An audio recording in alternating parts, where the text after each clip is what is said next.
Hey, what's up, Roxstars? It's Rox coming to you today with a review for Real Housewives of Atlanta, Season 16, Episode 4. So let's get to it, shall we?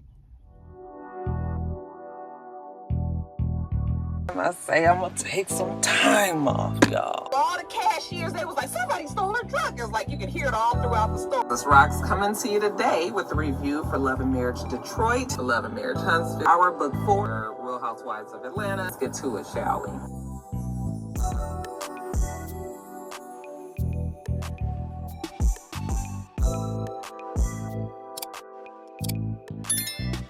All right, you guys. So the show starts with Angela and Brit. They are getting to know each other, so they decided to meet out at the park and take a walk together. Brit has her dog in a stroller.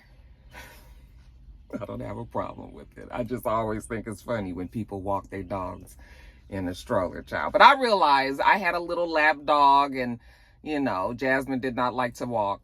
So we would go on a walk and I would have to pick her up on the way home and bring her back, you know. So, I mean, I understand, but still, it's just like, maybe they just don't need to go walking, shit.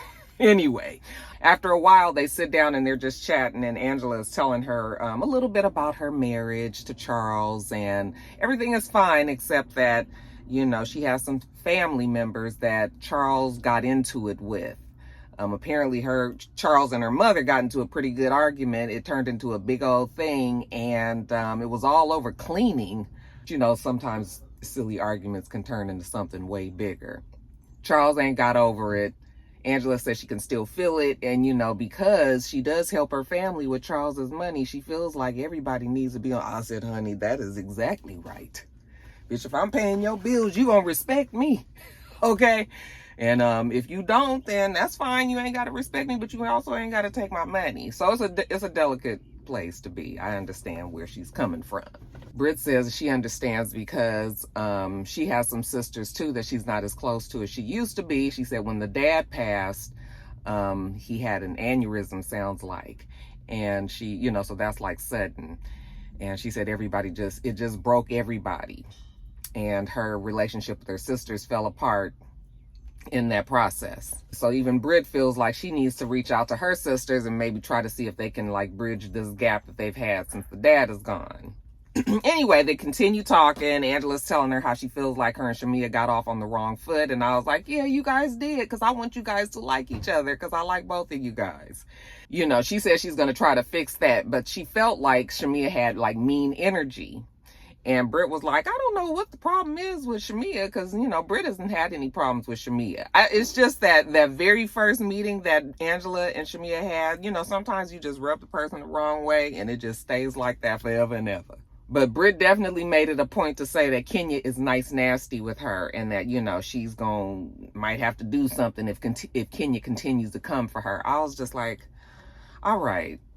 Even though I felt like Kenya was throwing some shade about the ring thing, or maybe Kenya was just genuinely confused about the ring and whether or not she was married or not. Like, okay, that's fine. But it certainly was not that big of a deal for her to keep harping on it like this. I know that everybody needs something that they can latch onto so that they will be known for the season, you know, and it'll be something that people are talking about. So I know that Brit sees this as her moment, like, oh my God, the main girl on the show has a problem with me. Let me exploit that. That's what it feels like Brit is doing. Because this does not feel like it needs to be any bigger than that one episode that had happened. Now we see Shamia. Shamia's out sitting at her pool and she's listening to her music. You know, Shamia also sings. And so she's working on an album right now. She has her sister come over. This episode was full of sisters. I was like, oh, that's sweet. Anyway, she has her sister come over and they're sitting outside by the pool. She wants her sister to hear her music. She actually wants the girls to hear the music too. She's going to have an event, but she's letting her sister listen to it right now. I was just like, yeah, everybody on this show needs to capitalize. And I think everybody on this show realizes that this platform is perfect for, you know, getting off any project or any business idea, whatever you're trying to do, use it now. Everybody on the show is doing that now. So, Shamia's telling us like how she grew up singing, sang in a couple of groups, even was in a group with Carrie Hilson, but never ever just was able to get that shot. So this is now her moment to use. And I was like, it absolutely is, while the world is watching you every Sunday night. So they start talking about the girls as well. And Shamia says she feels bad about Angela, even though she did throw a couple of Michael Jackson jokes. I was cracking up. Shamia is funny. The girls are funny. Like, all of them are pretty funny. They all make me laugh. But Shamia was just like, she gonna lay off the Michael Jackson jokes. Your nose is mine. I did crack up. Anyway, she said that she needs to advocate for sisterhood because we're on a show with all these women. Everybody's always talking about how the women need to be able to get along and all this. And now you up here talking about this woman's 1990s nose.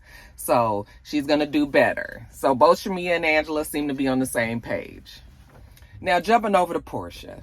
Porsha is the CEO of a couple of businesses, you guys. One is Pampered by Porsha, and that is her home housewares line. Okay, for now it's just sheets, but as Porsha has told us, it's gonna go all the way into the house, like the whole house. I'm gonna be doing. I'm expanding to duvets and comforters, and it's gonna be really nice. And I was just like, okay, Pampered by Porsha, I'm not mad. We love a nice, real high thread count sheet set. But it was funny to see Porsha go and sit down as a business owner. I mean, I know Porsha is pretty shrewd.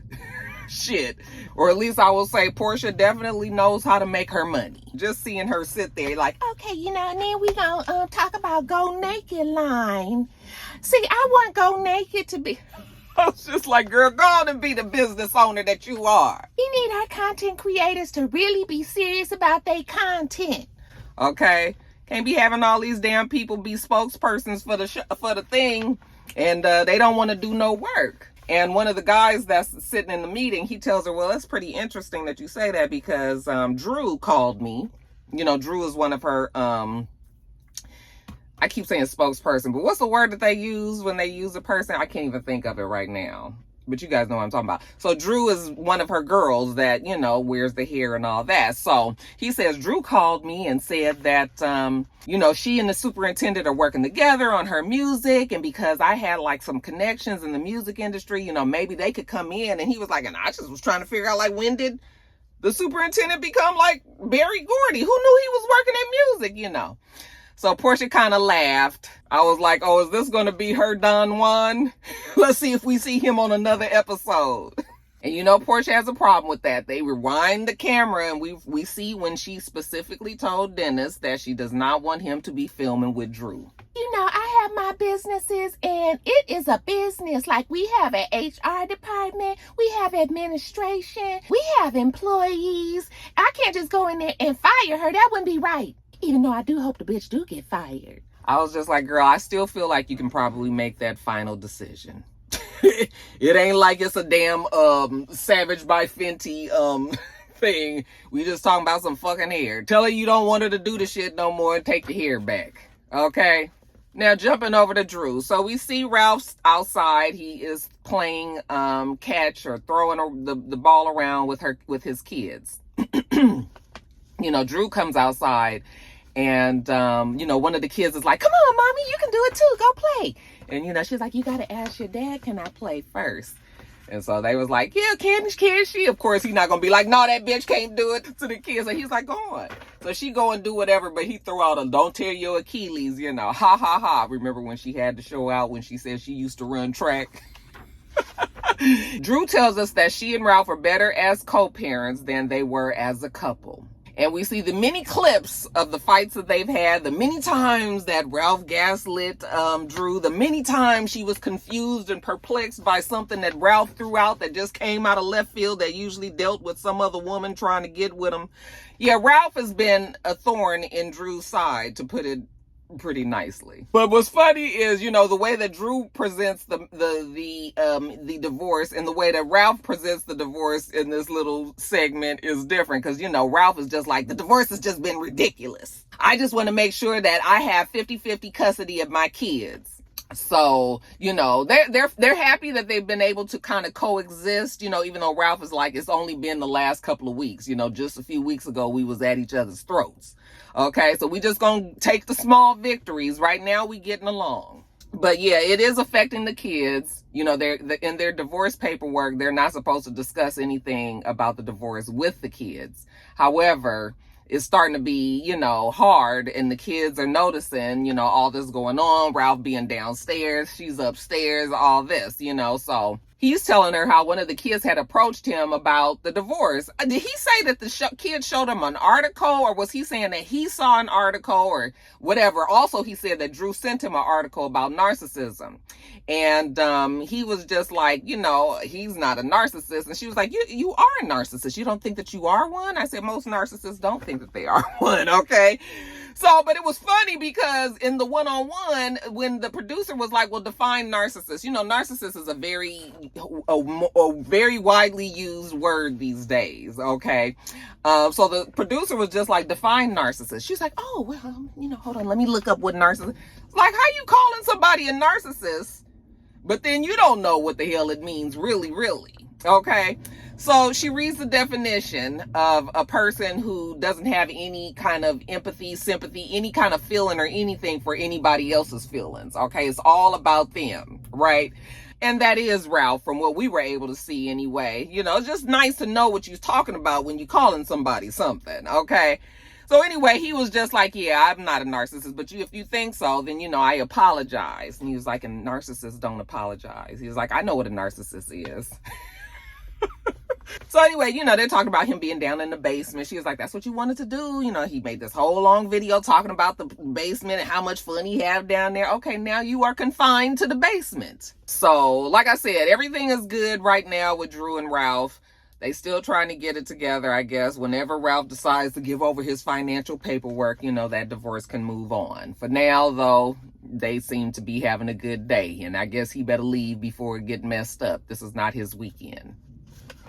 Now, later on, we see Drew working with Dennis.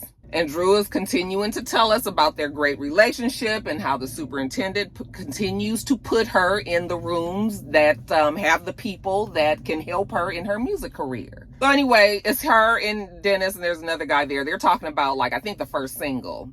And she kind of wants it to be a ballad. She has such a nice voice. She wants it to be a slow song. But they was like, no. It needs to be the turn up. We need some fast beat music because, you want the fellas to be involved as well. And you want them to listen to your music. They don't really pick up on ballads too, quickly. And so then Drew was just like, well, I don't know. It got me in. That might get me in trouble. I said, what, putting out music that everybody likes, Drew?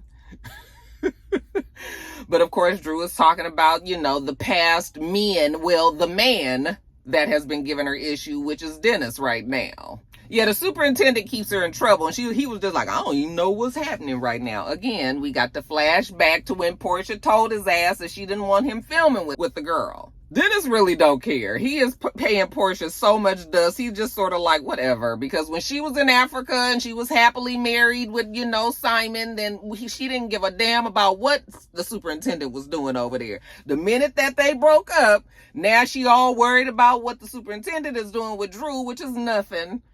Drew and Dennis aren't seeing each other. I just don't believe that. But now that Drew is getting Dennis's attention, but was not that type, but now that she's getting that attention, now Porsha seems to be having a problem with it. It still don't make sense to me. It even kind of, to me, makes Porsha look like she is insecure. But that she's not insecure. And there's nothing, and she doesn't feel anything about this. She's just using it for a story, y'all.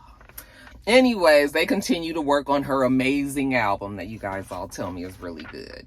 Now, Kenya, we see Kenya at her salon. She's invited Kelly down because I think you guys remember Kelly doesn't she do public relations or something like that?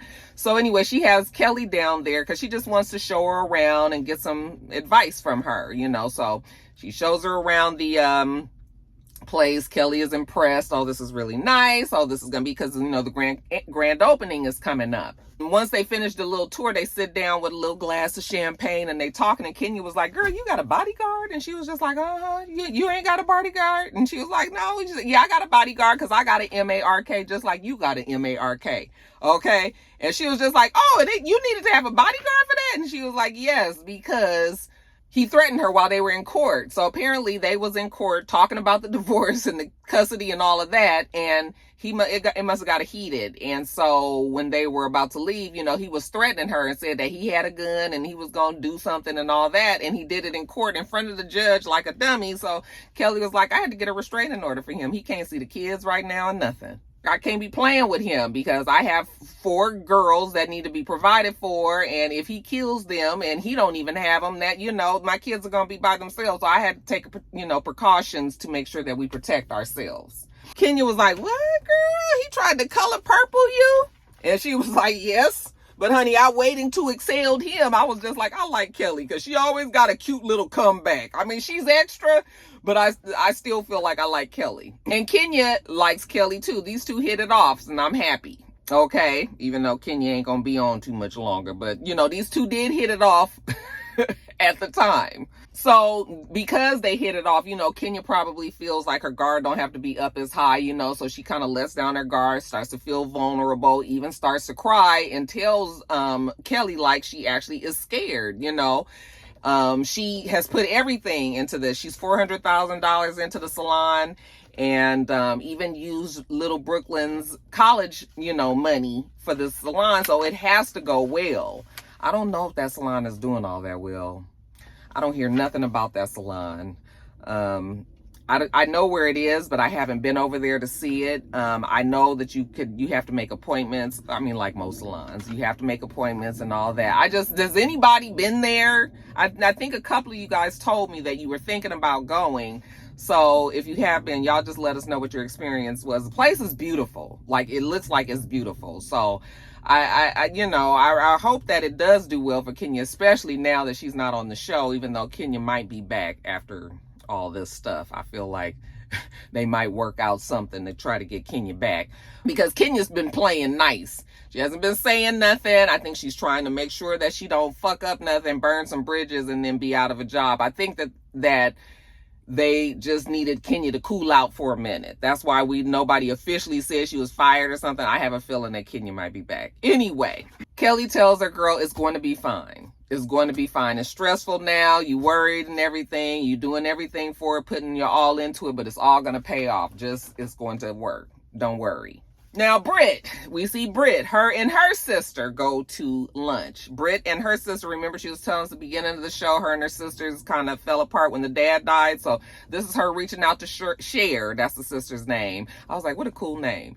And try to mend the fence, right? So, you know, they sit down and she was just like, oh, you know, what's been going on? Like, how's my nephew? Oh, girl, he's getting so big. And I was just like, well, how long has it been? You know, Brit was like, it ain't been that long. I mean, it's been like a month. He couldn't have grown that long. Because I thought the way the sister was talking, it's been years, you know. When she's there sitting and having a conversation with her sister Cher, was actually pretty interesting conversation because the sister feels like, because the mother and because Brit, you know, because they have men, like they put the men like before Cher. So my Cher might be having some issue over there or feeling away and, you know, they like or need them, you know, let's go do something, let's talk or whatever. And they be like, oh, you know, I got to do this with my man or my man this and that, you know, even though they probably don't say it like that. But Brit's sister feels like, you know, to boil it all down, the sister is lonely. Okay. The sister is lonely and she's envious of the relationships that these women have with their men. And the sister don't have that right now, you know, but she keep on saying, I'm not jealous, you know, and all that. But yeah, it's more so the girl is lonely and she probably wouldn't be feeling like this if she did have somebody in her life right now. So Cher just explains to her, like, sometimes I just want it to just be me and you. Or sometimes I just want it to be me and mom. Or sometimes I just want it to be us. You know, maybe we can go do something without the man. You know, you've heard this conversation with single women and married women all the time. Okay. Or maybe I should say women that aren't in a relationship and married women, because single, you single, period. But so people that aren't in a relationship with married women, and then they, there's some times that they feel like the married women is just always my husband, my husband, my husband. They're just in two different places in their life, So I did understand what the sister was saying, but yeah, it just sounds like she's lonely. If you can just find somebody that she can be with and be happy with, then she would get out her sisters and her mama's hair. Now, we see all the girls getting ready for an event. We didn't know anything about an event, so I was just like, where are they going? I thought maybe this was the the grand opening, maybe the beginning of the grand opening, but I was like, no, because Kenya and Brit haven't had their thing. I was just like, where are we going? And turns out that Angela is having a event or a dinner for the girls at this place called The Bank. It's in Bankhead. Okay. Bankhead is like south, east Atlanta. I think they call that. What is that? No. Southeast. Yeah. I think they call Bankhead area like southeast Atlanta. And, or is it northwest Atlanta? Anyway, that's the area that, T.I. used to talk about and being from and all that. And it is an area that they are trying to change up, but it is still some areas over there that, your cousins be a whole lot. Okay. So it's one of them kind of streets that they're trying to change over. The place looked beautiful. I was just like, that place looks really nice. I loved that vault door and the way you came in. I mean, it felt like you was really, so when Angela walked in, she was just like, oh my God, it looks so nice in here. I was like, it does. I mean, it was fully ambianced out. So I don't know where this is on Bankhead, but I'm going to look it up and see. But anyway, so, yes, Angela's event. So the girls start getting there. Oh, I'm sorry. Before the girls start getting there, let me back up a little bit. We see the girls getting ready, the other girls that are coming to the party. So we see Porsha and Shamia, they're FaceTiming each other. Hey, girl, you just getting your makeup done? Yeah, it's running a little late, but we gonna get it done. Have you talked to Drew? That's what Shamia asked Porsha. And she was just like, no, girl, I haven't talked to her because, basically Porsha's like, it is what it is. She already know how Drew move. She ain't about to worry herself about it. She ain't talked to her. So I guess Porsha has no intention of talking to Drew, because Drew has said that, I tried to talk to Porsha a few times. Porsha did not try to link up with me. So at this point, it's just what it is, just whatever. Like, we will talk whenever we talk. And if we don't, that's going to have to be fine too. So it looked like Porsha has made up her mind that she ain't even got nothing else to say to Drew about this whole dentist thing. Thank you, because it makes Porsha look pressed. And I know Porsha's not pressed over Drew. Then we see Kelly and Brit talking. Girl, you going? Yeah, girl, I'm going over to the hood. I don't know why that word triggers me so bad. I think it's because Bankhead, I guess you could, if you was really trying to be 100, you would say that that's probably what they call the hood area. They probably call the area that I live in called the hood. But I'm in a desirable place in Atlanta, but it's still, a predominantly all black middle class area, so I've heard people refer to the SWATs and stuff as the hood.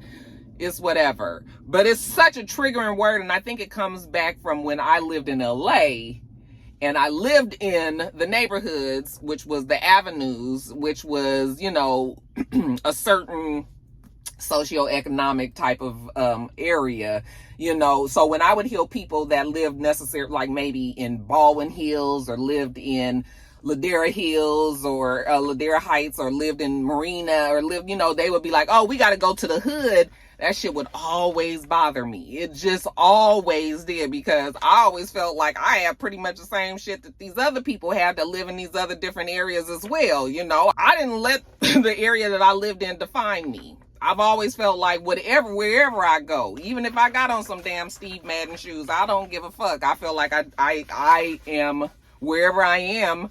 I feel like I'm supposed to be there. And so I don't let that kind of stuff make me feel like I'm out of my element. Yeah, it just triggered me. But I got over it, because people do it all the time. Angela was just like, I don't care where the place is. We're going to have fun. The ladies going to come and we're going to have a good time. So now we start seeing the ladies get there. Okay, one by one, they start filing in. We see Kenya come in there, baby. She got on a Tiffany blue dress, even though everybody was supposed to wear black. He clearly said on the invitation that we wear black, but here come Kenya in this blue.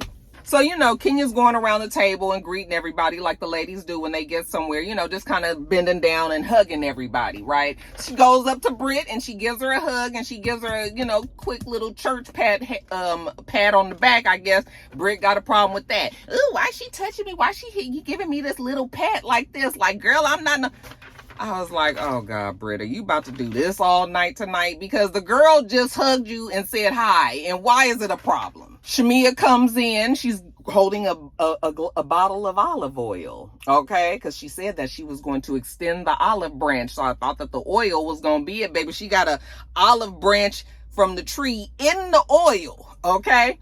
And so she walks up to Angela and Angela was like, oh, I wanted to talk to you. And she was just like, I wanted to talk to you too. Shamia was just like, here, I wanted to give you this olive oil with the olive branch in there. I'm extending the friendship, the branch of friendship here because, you know, I shouldn't have been talking about you like that. Like, I shouldn't be talking about your physical appearance. That's not even something that I do, you know, and she apologized. And, you know, Angela accepted the olive oil and the branch and she apologized to her. So now at least Shamia and Angela have gotten past that really quick, fast, petty beef. I still don't think these two like each other that much, but at least they gonna be cordial with each other. Anyways, the girls all sit down. You know, Kenya was just like, oh, where's the menu? Like, what we eating? And Porsha was like, girl, this is Southern cuisine. They probably got like peach cobbler, egg rolls.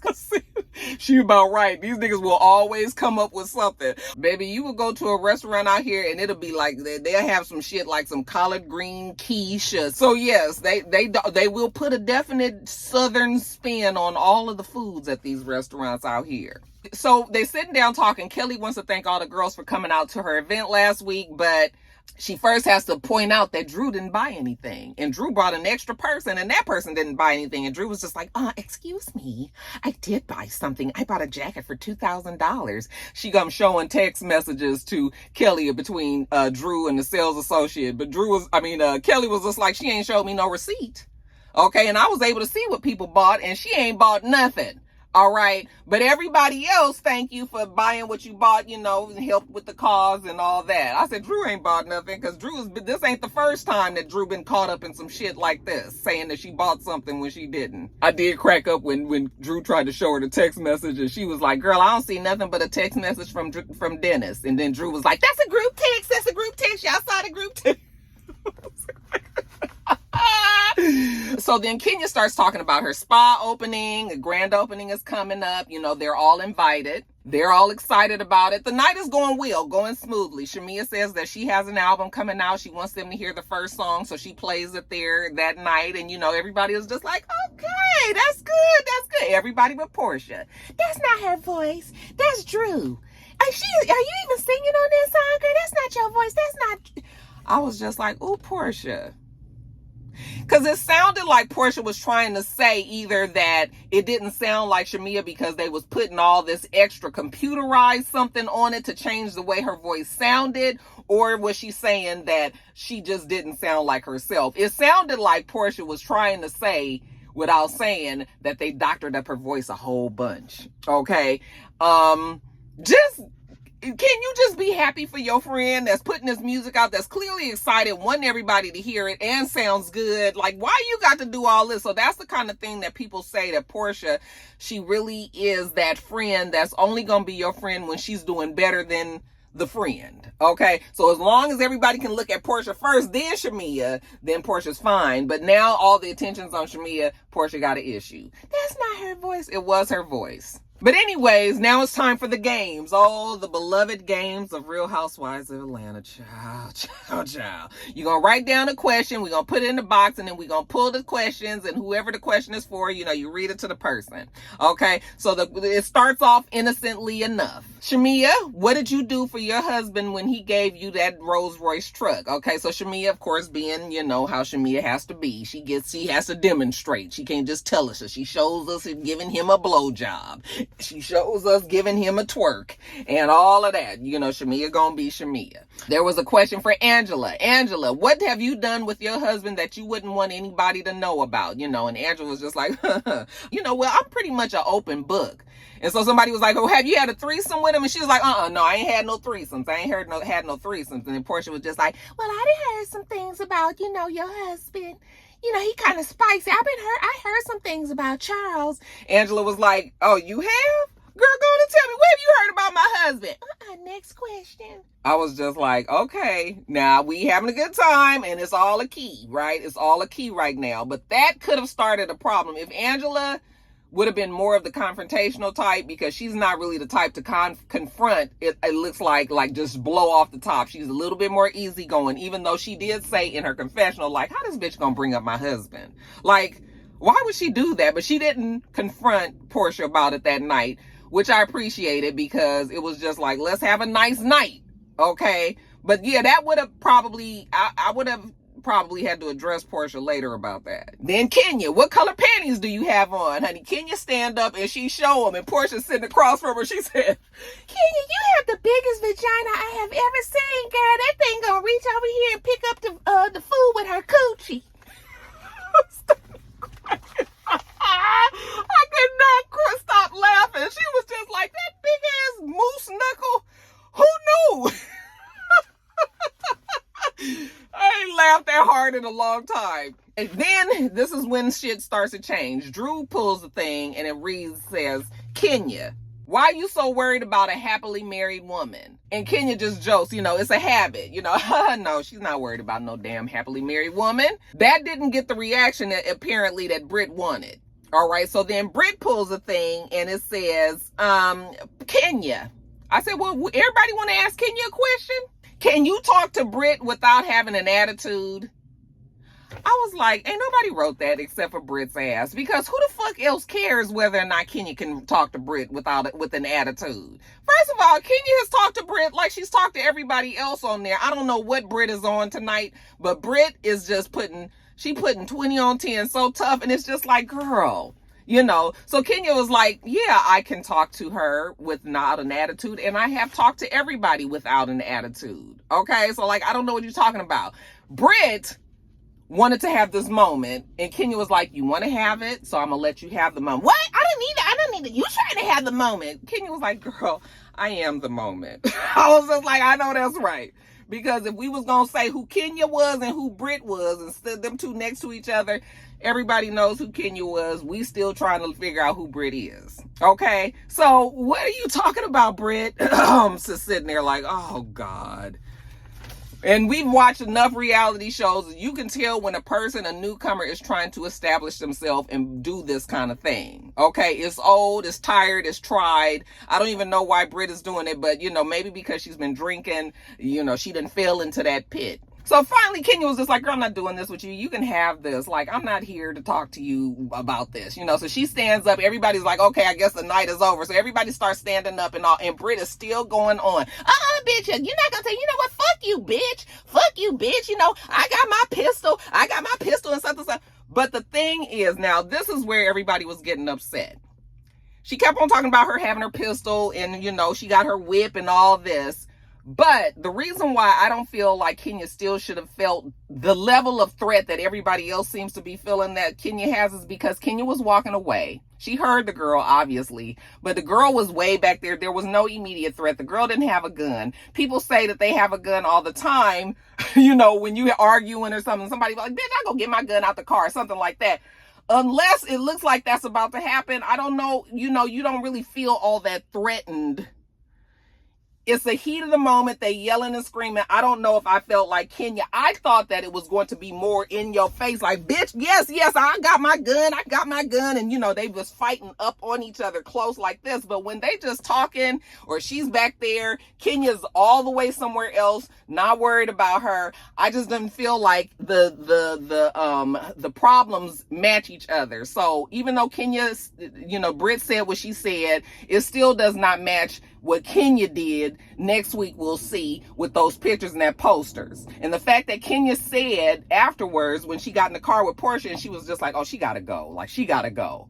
That tells me that Kenya already had it in her mind that she was going to do that thing at the salon anyway, or that she was just waiting, like she had it and she was just waiting to see if she was going to need to use it. And now that she knows that Brit is coming for her this way, where she was like, girl, don't come for me, I'm not coming for you, and she was just like, thank you for using my catchphrase. But what I'm saying is, it felt like Kenya already had that on the back burner, and that the fact that Brit said that now she's going to use it. She wasn't necessarily going to use it unless Brit really came for her the way that she did. And that's why it went the way it did. But I understand people are upset saying that Brit shouldn't have said she had a gun and she was going to do all this. Yeah, that is a threat. I didn't feel that it was immediately threatening. So that's probably the reason why they did not get rid of Brit. We did not see a gun. There was not a gun on the premises. But if there was an actual photo, then people are seeing it and all that is totally different. So yes, they could have admonished Brit. They could have maybe taken her off. They could have demoted her, or they could have taken her off of as many episodes, not let her film as much so she won't make as much. They could have done something, but still Kenya's, the offenses don't match. I'm sorry. That's the way that I see it. Okay. But yeah, Brit was tripping. She was doing too much. You was acting. You really wanted to upset Kenya. That's what you wanted to do. And so, yeah, no, people aren't going to like Brit. She's too much. I don't like her. She's extra. I like Kelly and I like Angela, but Brit, But anyway, that's my opinion. You guys let me know what you think about all that, and I'm going to get on off of here. All right, you guys, make sure you thumbs up the video, comment, subscribe to this channel. I'm Roxanne. The channel is It's Rox, and everything else we do will be in the bottom bar. All right. So I hope that you have a wonderful, wonderful rest of your day, and I plan on doing the same. Till next time, Roxstars. Bye.